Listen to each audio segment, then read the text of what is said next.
오늘은 이제 스바냐서 거거든요.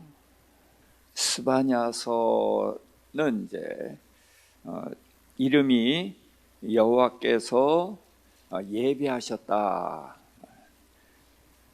그런 뜻의 이름인데요. 요시야 왕 시대입니다. 자, 이제 성경에서 이제 여러 왕들이 나오지만 요시야 왕이 이제 유다의 멸망 직전에 가장 선한 왕입니다. 가장 선한 왕인데 그 왕 시대 이후로 이제 급격히 유다가 이제 무너지고 이제 멸망하게 되거든요. 그 스바냐가 이제 요시야 왕 시대에 요시야 왕을 이제 아마 일으키고 이제 그런 역할을 했던 것 같아요. 요시야 왕은 어려서 왕이 됐는데 왕이 된 후에 이제 그 18살 때인가 그때에 이제 그 마음이 뜨거워져 가지고 하나님을 위해서 이제 일어나기 시작을 했고요.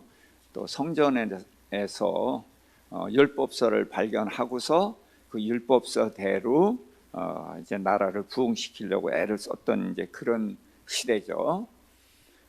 근데 이 스바냐서는 이제 여호와의 날, 그런 말씀을 하셔요. 그래서 여호와께서 분노하시고 그러시는데 그러나 끝내는 분노로 그치지 않으시고 다시 회복시키시는 이제 그런 말씀을 주십니다.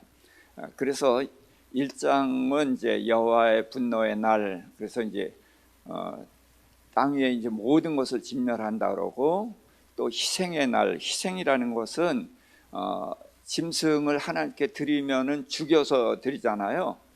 그런 것처럼 심판을 희생이라는 말로 표현하기도 합니다. 그래서 희생의 날은 여호와의 심판을 말하는 것입니다.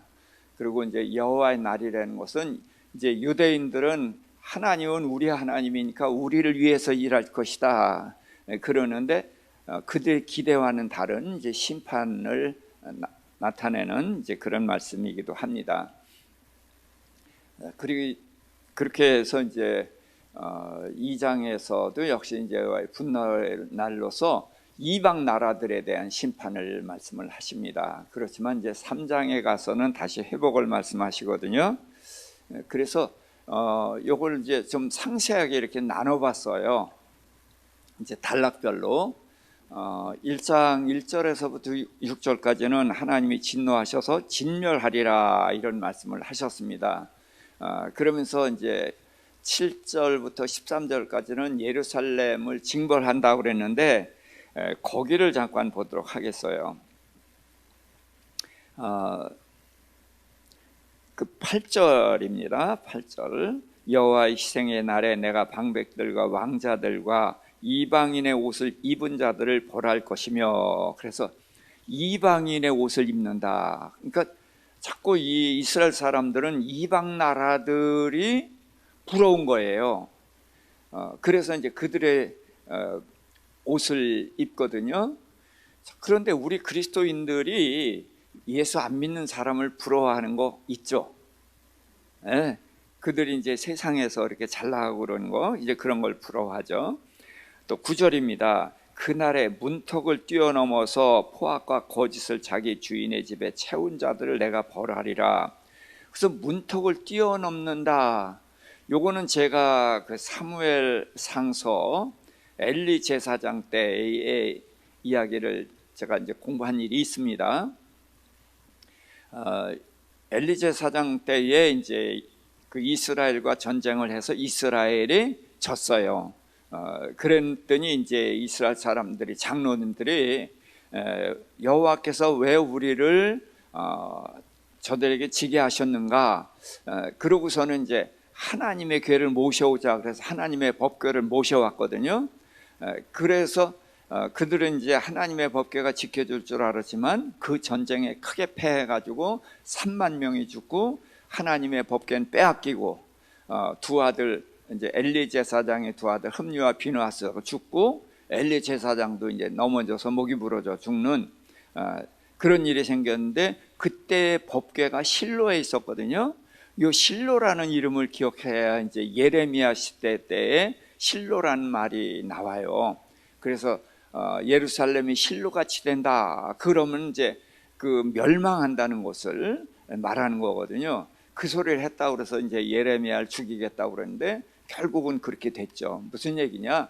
하나님이 계시지만 하나님의 뜻대로 하지 않고 사람이 하나님을 우상처럼 그렇게 대할 때에는 하나님께서 그걸 이제 무너뜨린다, 그런 뜻으로 이제 실로라는 말을 한 것이거든요. 그래서 이 역사를 이제 이렇게 알면은 하나님의 뜻을 찾아낼 수가 있어요. 그래서 이제 하나님의 괴를 블레셋 사람이 이겨가지고 다곤 신전에다가 이제 법궤를 모셔뒀는데, 그 이튿날 아침에 가봤더니 다곤 신이 하나님의 궤 앞에 엎드러져 있는 거예요. 그래서 다시 이렇게 세웠어요. 그러고서 그 이튿날 갔더니 이번에 또 엎드러졌는데 이번엔 목이 부러지고 손목이 부러져서 그게 문지방에 올라가 있었거든요. 자, 그랬더니 그들이 다시 이제 문지방에 있는 목을 붙이고 손을 붙여놓고 그러고서 이제 문지방을 밟지 않고 넘어다니는 교훈을 얻은 거예요. 그래서 하나님이 그들을 이제 징계하거든요. 왜 거기서 징계하느냐? 자, 목이 부러졌으면 뭐가 없다는 거예요? 생명이 없다. 손이 부러졌어요. 그럼 뭐가 없어요? 능력이 없다. 그래, 이건 돌덩어리야. 이건 생명도 없고 능력도 없어. 그거를 깨우쳐 줬는데 그걸 도로 붙여놓고 교훈을 넣는데 어떤 교훈을 넣었다고요? 문지방을 밟지 않는 교훈. 그러니까 그들의 어리석음을 하나님이 징계하시는 거거든요. 자, 그런데 지금 이스라엘 사람들이 문지방을 넘어다니는 거예요. 밟지 않고. 그러니까 이 블레셋 사람들의 어리석음 때문에 하나님이 징계를 했던 건데, 이스라엘 사람들은 그 블레셋 사람들이 문지방을 넘어다니는 것을 보고 또 그걸 따라서 한다는 거예요. 이게 오늘날 우리 그리스도인에게도 이렇게 헛된 세상 것을 흉내내는 게 굉장히 많아요. 그래서 교회 안에 이상한 것들이 들어오는 겁니다. 그래서 말씀대로 하지 않고 세상에서 그럴듯한 게 있으면은 끌어들이는 거거든요. 그래서 이런 것 때문에 이제 하나님께서 그들을 이제 징계하신다, 그런 이야기입니다. 그래서 이제 온 땅 주민을 다 징계하시고 14절에 보니까 이제 성경은 우리가 읽어가면서 이렇게 보도록 하겠어요. 14절에 여호와의 큰 날이 가깝도다. 가깝고도 빠르고다. 여호와의 날의 소리로다. 용사가 거기서 심히 슬피 우는도다. 그래서 여호와의 날이 가깝고 그런데 결국은 그 날로 인해서, 그날은 뭐예요? 여호와의 분노의 날이고 환난과 고통의 날이고 황폐와 패망의 날이고 캄캄하고 어두운 날이고 구름과 흑암의 날이다. 그래서 그 18절에 보니까 여호와의 분노의 날에 여호와의 불에 모든 것이 삼켜질 것이다. 그렇게 해서 이제 하나님의 그런 징벌을 아주 강력하게 말씀을 하시거든요. 그리고서 이제 2장도 역시 그런데 1절에 보니까 수치를 모르는 백성아 모일지어다. 자, 수치를 모른다는 것, 이거야말로 큰 문제입니다. 부끄러움을 모른다? 이게 그럼 뭐예요? 다른 말로 뻔뻔하다는 거죠. 그러니까 죄를 짓고서도 부끄러운 일을 하고서도 그 부끄러운 줄 모르는, 그때는 어떤 상태예요? 양심이 마비된 상태인 거예요. 그래서 수치를 모른다는 것은 양심이 마비된 아주 절망적인 상태를 표현하는 말이란 말이죠. 자, 그렇기 때문에 3절에 이제 여호와의 규례를 지키는 세상의 모든 겸손한 자들아, 너희는 여호와를 찾으며 공의와 겸손을 구하라. 그래서 혹시 여호와의 분노의 날에 너희는 이제 숨김을 받을 수 있을 것이다. 이제 그런 말씀을 하십니다. 그래서 이제 마지막 기회, 회개 기회를 주신다는 거예요. 그래서 하나님은 언제든지 돌아오라 이런 말씀을 계속 하시는 거거든요. 그러면서 이제 이방 나라에 대한 심판을 이제 말씀하시는데 블레셋을 징벌하시는데 그러나 7절에는 그 지경은 유다족 속의 남은 자에게로 돌아갈지라. 그래서 유다의 회복을 말하는데 언제든지 남은 자입니다. 자, 그래서 이제 성경 전체의 흐름을 우리가 한번 그렇게 했었죠. 하나님의 자녀들, 노아의 세 아들로 인해서 했지만 셈만 불렀죠. 셈의 아들들이 결국은 이제 이스라엘인데 유다와 이스라엘로 해서 유다만 남죠. 그리고 유다도 멸망하고 남은 자, 바벨론 포로로 끌려간 중에서 남은 자, 그렇게 해서 점점 줄어들죠.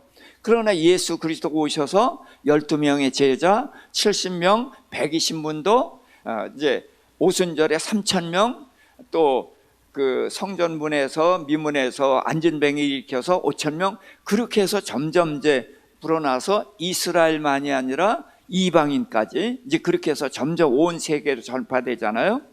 그러는 것을 이제 늘 염두에 둬야 돼요. 그래서 남은 자 이야기할 때는 이제 유다 멸망. 그럼에도 불구하고 하나님은 은혜로 그 남은 자를 통해서 다시 하나님의 나라를 세우실 것을 이제 말씀을 하시는 거거든요. 자, 그렇게 해서 이제 블레셋 징벌, 모압, 암몬 징벌, 또 구스와 아수르, 그래서 모든 이방 나라들에 대해서 이제 심판을 말씀을 하십니다. 자, 그래서 이제 3장에서는 자, 패역하고 더러운 곳, 포악한 그 성읍이 화 있을진저. 그래서 지금 예루살렘 성읍을 이런 표현을 하는 거예요. 예루살렘을 그가 명령을 듣지 않으며 교훈을 받지 아니하며 여호와를 의뢰하지 않으며 자기 하나님께 가까이 나가지 아니하였도다. 그래서 아니한다 해야 될 일을 하나도 안 하고 정반대로 갔다. 이제 그것을 이제 꾸짖는 것이죠. 그러면서 방백들은 부르짖는 사자요, 재판장은 일이요, 선지자들은 경솔하고 간사하고 제사장은 성소를 더럽히고, 그래서 그들이 전혀 하나님의 기대와는 정반대로 가고 있는 모습을 이제 지적을 하시는 겁니다. 그런데 지금 이 예루살렘을 이토록 이 백성이 더럽히는데 하나님이 거기 계시단 말이에요. 그 가운데 계시는 여호와는 의로우시기 때문에 불의한 자를 볼 수 없는데 이 불의한 자들이 자신의 수치를 모르고 있다는 거예요. 감각이 마비됐다는 거예요. 그러므로 이제 하나님께서 그들을 징계하시겠다라고 이제 꾸짖으시는데, 그 다음에 이제 8절부터 이제 남은 자 얘기를 다시 합니다. 내가 일어나 벌할 날까지 너희는 나를 기다려라. 그래서 하나님이 이제 진노하셔서 벌하시겠다는 거예요. 그때 내가 여러 백성의 입술을 깨끗하게 하여 그들이 다 여호와 이름을 부르며 한 가지로 나를 섬기게 하리니. 그래서 깨끗하게 한다. 사실 언제 깨끗해져요? 이때 깨끗해지지 못하거든요. 결국은 메시아가 오신다는 거예요.